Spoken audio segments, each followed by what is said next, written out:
Hey, good evening, everybody. Mark here. Hope everybody's had a good weekend. It's been a busy week for us as well at Homestead. We had a great time at a gathering of men on Thursday night. So check it out, Fellowship in the Field.org, if you want to find out more about what was there. I want to share with you some book titles tonight, and just sketchy about how what's in them, and then we're going to talk about some of these over the next few weeks and maybe even months, off and on. So bear with me, and we'll go through a few of them. Here's one right here called The Quest for Character by Charles Swindoll, one of my favorite authors. I got several books of his. Phenomenal pastor and teacher. And in this book, he talks about, it's two parts. He talks about the first thing you need to do, learn about in one of your in your Christian walk, is how to guard your heart. Guard your heart from the world. How to guard your heart from the enemy. How to guard your heart from even yourself. And then once you've mastered that, then you want to learn how to give your heart.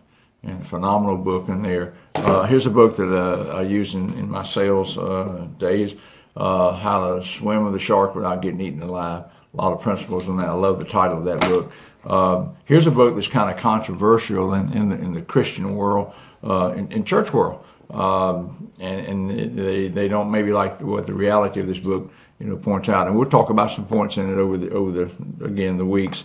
Why Men Hate Going to Church. David Morrow has got a website called Church for Men. Does a teaching series for men called Men's League, I think is the name of it.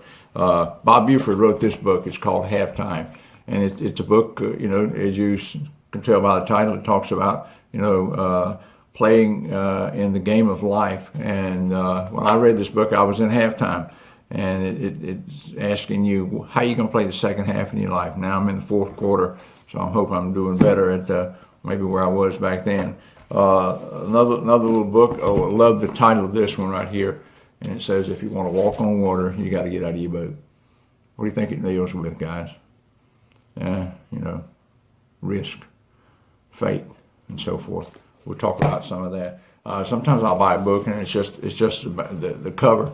And the title, and so once you buy it and I can get to read it, I like what's inside of it. Great little title that says, if you want a guarantee, buy a toaster.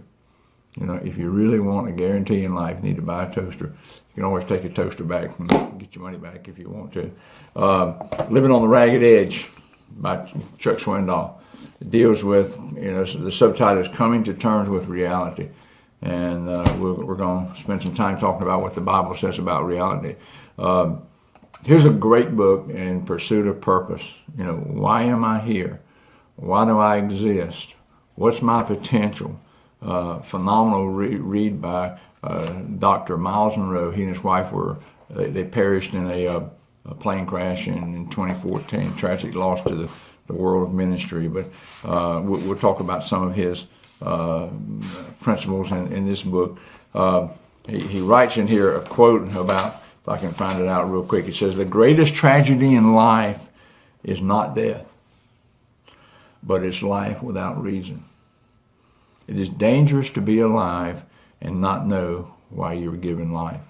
Albert Schweitzer, theologian, he said this, the tragedy of life is what dies inside of a man while he still lives. We're going to talk down the road about what is the wealthiest place on planet Earth. Stay tuned. I hope you can join us.